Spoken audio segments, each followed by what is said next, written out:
नमस्कार, मैं हूँ डॉक्टर सुजाता चौहान और आज आपके सामने जिस टॉपिक पर चर्चा करूँगी उसका नाम है आत्महत्या या सुसाइड। इस टॉपिक पर चर्चा करते समय हम ये जानने का प्रयास करेंगे कि आत्महत्या किसे कहते हैं, ये क्या है, इसके कारण क्या हैं, आत्महत्या करने वाले व्यक्तियों के लक्षण क्या हैं और इसके रोकथाम के उपाय क्या हैं। जैसा कि आज आप सभी जानते हैं कि आज 10 सितंबर है और 10 सितंबर को विश्व आत्महत्या रोकथाम दिवस के रूप में या वर्ल्ड सुसाइड प्रिवेंशन डे के रूप में सेलिब्रेट किया जाता है। इस डे को सेलिब्रेट करने के पीछे जो मुख्य कारण है वो है लोगों में आत्महत्या के विषय में जागरूकता उत्पन्न करना और उन्हें ये बताना कि आत्महत्या की रोकथाम किस प्रकार से की जा सकती है या व्यक्तियों को आत्महत्या करने से किस प्रकार से रोका जा सकता है। इस विषय पर चर्चा करते समय सबसे पहले हमारे लिए ये जानना अत्यंत आवश्यक हो जाता है कि हम ये जानें कि आत्महत्या किसे कहते हैं, ये क्या है और इसका क्या अर्थ है। जैसा कि आप स्क्रीन पर लिखा हुआ देख रहे हैं, आत्महत्या एक साभिप्राय या जानबूझकर स्वयं की जान लेने का प्रयास है। अर्थात यह एक आत्म प्रेरित मृत्यु है जिसमें व्यक्ति अपनी जिंदगी को समाप्त करने का सोचा समझा प्रत्यक्ष एवं चेतन प्रयास करता है। आत्महत्या अक्सर निराशा के चलते की जाती है जिसके लिए अनेकों कारक जिम्मेदार होते हैं। यदि हम इस परिभाषा की बात करें तो इस परिभाषा के विषय में चर्चा करते हुए या इसका विश्लेषण करते हुए हम ये कह सकते हैं कि आत्महत्या क्या है। आत्महत्या एक जानबूझकर के किए गई स्वयं की जान लेने का प्रयास है और ये जानबूझकर के किया जाता है। ये एक प्रकार से स्वयं प्रेरित होता है व्यक्ति स्वयं की मृत्यु का वर्णन करने के लिए। ये एक सोचा समझा विचार है। इस सोचे समझे विचार के तहत व्यक्ति प्रत्यक्ष प्रयास करता है, चेतन प्रयास करता है अपने जीवन को समाप्त करने के लिए। क्यों करता है, इस विषय पर अगर हम विश्लेषण करें इसका तो ये देखने में आता है कि ऐसा व्यक्ति निराशा के चलते करता है, व्यक्ति निराश होकर के करता है या किसी भय के कारण करता है। हालांकि इसके लिए बहुत सारे कारक जिम्मेदार हैं जिन कारकों की चर्चा हम आगे करेंगे। उससे पहले हमारे लिए ये जानना आवश्यक है कि हम ये देखें कि विभिन्न देशों में क्या आत्महत्या सभी देशों में पाई जाती है और क्या आत्महत्या का जो रेट है, उसकी दर है, वो सभी देशों में एक जैसी है या भिन्न भिन्न है। पश्चिमी देशों की अगर हम बात करें तो पश्चिमी देशों में मृत्यु के 10 प्रमुख कारणों में आत्महत्या भी एक है। आत्महत्या की दर एक देश से दूसरे देश में भिन्न भिन्न होती है। WHO या वर्ल्ड हेल्थ ऑर्गेनाइजेशन के आंकड़ों के अनुसार आत्महत्या की दर कुछ देशों में जैसे Hungary, Germany, Austria, Denmark, Switzerland, France तथा जापान आदि देशों में सर्वाधिक है। इन देशों में अगर देखा जाए तो प्रति 1 लाख व्यक्तियों में से 20 से अधिक व्यक्ति आत्महत्या के द्वारा अपनी मृत्यु का वर्ण करते हैं, जबकि मिस्र, ग्रीक, इटली, स्पेन आदि देशों में ये रेट, इसकी दर सबसे कम है। यहाँ प्रति 1 लाख व्यक्ति में 1 या 2 ही व्यक्ति आत्महत्या के लिए प्रेरित होता है या अपने आत्महत्या के द्वारा अपने जीवन को समाप्त करता है। अमेरिका तथा कनाडा की यदि हम बात करें तो वहाँ के दर, वहाँ का रेट यहाँ पर सबसे इन दोनों के बीच का देखने में आता है। यहाँ प्रति 1 लाख में 12 से 13 व्यक्ति तक आत्महत्या के द्वारा अपनी जीवन लीला को समाप्त कर लेते हैं। यदि हम भारतवर्ष की बात करें तो भारतवर्ष में सुसाइड रेट 10.5 है प्रति 1 लाख व्यक्तियों में। 1 लाख व्यक्तियों में यहाँ पर 10.5 का रेशियो है आत्महत्या का। और अगर हम संपूर्ण विश्व को मिला करके इसकी जब बात करें तो 11.6 प्रति 1 लाख व्यक्तियों में मृत्यु दर है आत्महत्या की। तो इस तरह से अगर देखा जाए तो भारतवर्ष में इसकी दर संपूर्ण विश्व की तुलना में अगर देखी जाए तो काफ़ी उच्च देखने में आती है। WHO के अनुसार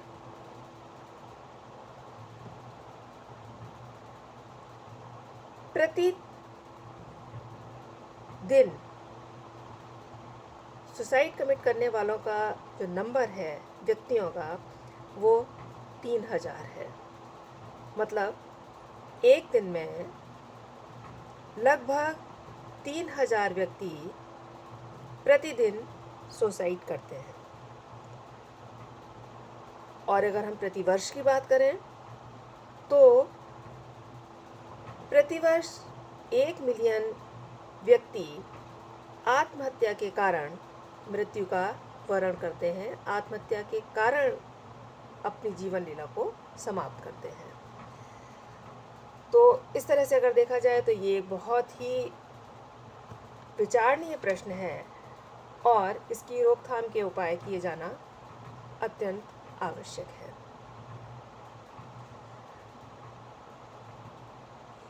इसके बाद में प्रश्न उठता है कि क्या कुछ इस तरह का क्राइटेरिया भी है कि जो इंटेंशनल डेथ को प्राप्त करने वाले व्यक्ति हैं, क्या हम उन्हें किसी प्रकार से कैटेगराइज कर सकते हैं, किसी प्रकार उनको बांट सकते हैं कि ये इस प्रकार के व्यक्ति हैं या ये इस प्रकार के व्यक्ति हैं? तो इंटेंशनल डेथ की प्राप्ति वाले व्यक्तियों के प्रकारों की यदि हम बात करें तो इन्हें हम मुख्य रूप से 4 भागों में बांट सकते हैं। पहले वो व्यक्ति हैं जो मृत्यु चाहने वाले व्यक्ति हैं, जिन्हें हम कहते हैं डेथ सीकर। दूसरे नंबर पर वो व्यक्ति हैं जो मृत्यु की पहल करने वाले व्यक्तियों में गिने जा सकते हैं, रखे जा सकते हैं, जिन्हें हम डेथ इनिशिएटर कह सकते हैं। तीसरे मृत्यु की उपेक्षा करने वाले व्यक्ति या डेथ इग्नोरर, और चौथे मृत्यु का सामना करने वाले व्यक्ति या डेथ डेयरर। इन चारों प्रकार के व्यक्तियों के विषय में एक एक समझते हैं कि ये 4 प्रकार के व्यक्ति किन विशेषताओं के साथ में इस कैटेगरी में रखे गए हैं। पहले नंबर पर लेते हैं मृत्यु चाहने वाले व्यक्ति या डेथ सीकर।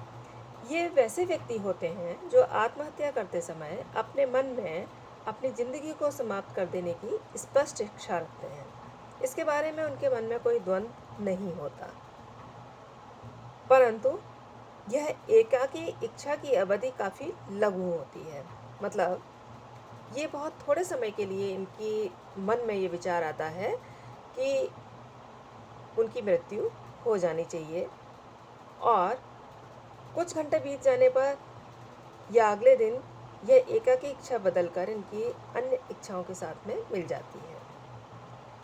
कई वैज्ञानिकों का मत है कि जो लोग अपने जीवन लीला को समाप्त करने में घातक औजारों का उपयोग करते हैं उनमें ऐसी ही इच्छा की प्रबलता होती है।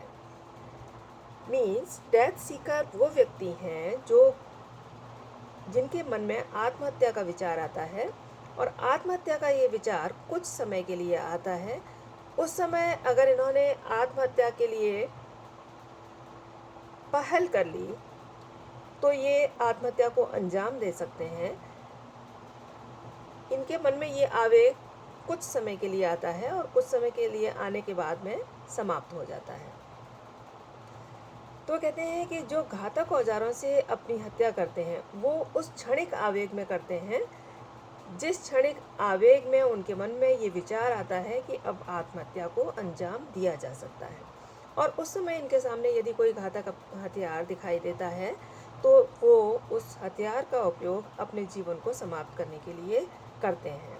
लेकिन यदि वो विचार जो क्षणिक है उस विचार के समय इन्हें आत्महत्या करने के लिए कोई भी ऐसी चीज़ नहीं मिलती है जिससे कि आत्महत्या को अंजाम दे सकें, तो इनके मन में ये विचार समाप्त हो जाता है। दूसरे प्रकार के व्यक्ति वो हैं जो मृत्यु की पहल करने वाले व्यक्ति हैं या जिन्हें डेथ इनिशिएटर कहा जा सकता है। ये व्यक्ति कौन से हैं?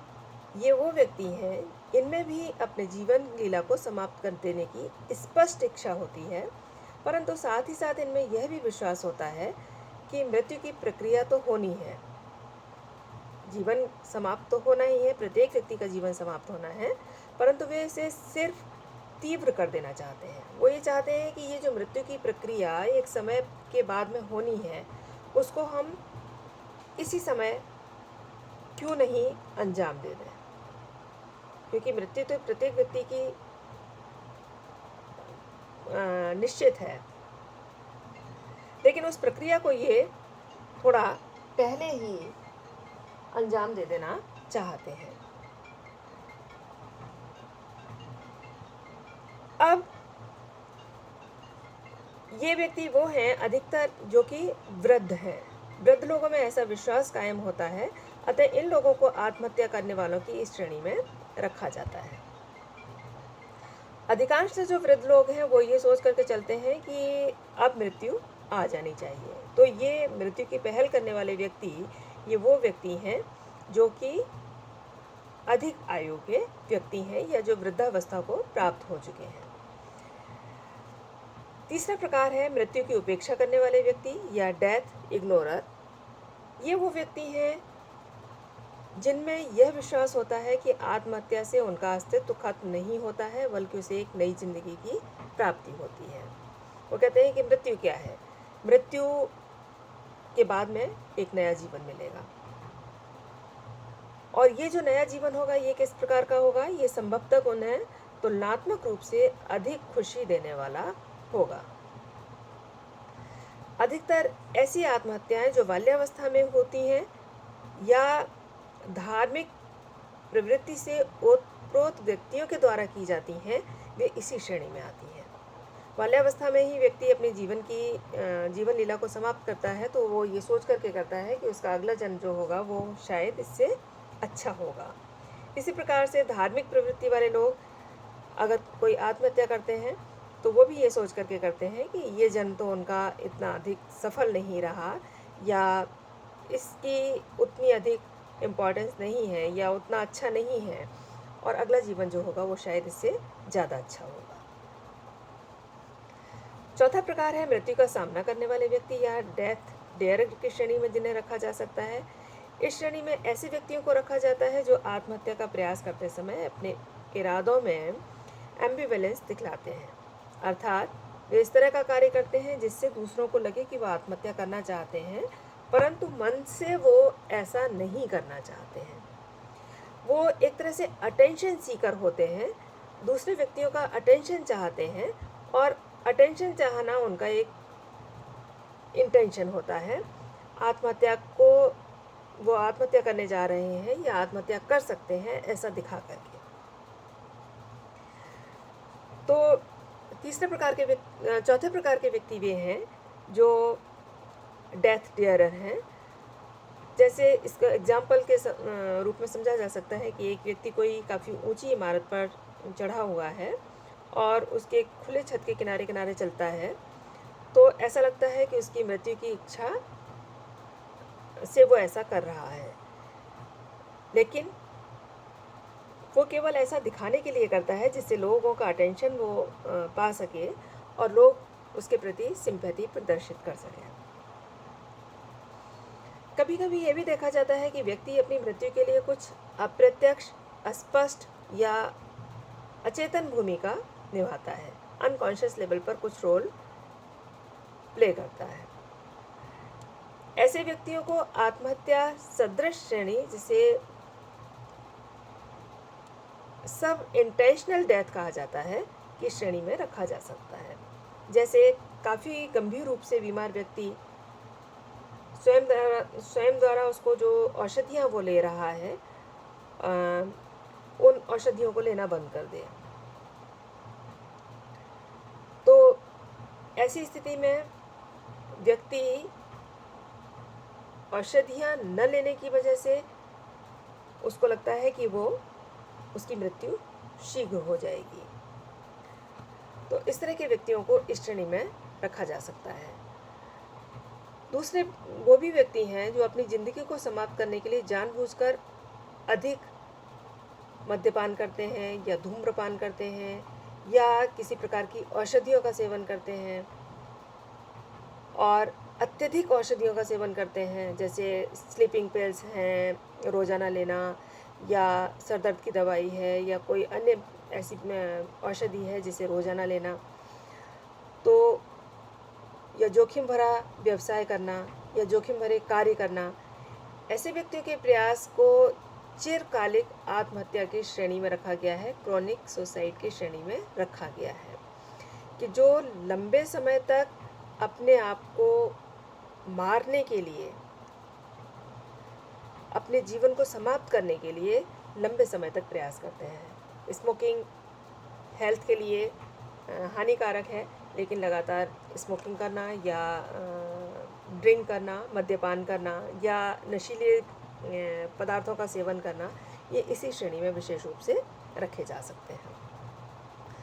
तो आज हमने विशेष रूप से ये जाना कि आत्महत्या किसे कहते हैं, आत्महत्या की दर विभिन्न देशों में एक ही जैसी है या अलग अलग है, और क्या हम जो आत्महत्या करने वाले व्यक्ति हैं उनको किसी श्रेणियों में बांट सकते हैं अथवा नहीं, इस विषय में हमने जाना। आज के लिए केवल इतना ही, बाकी का अगले वीडियो में। Thank you.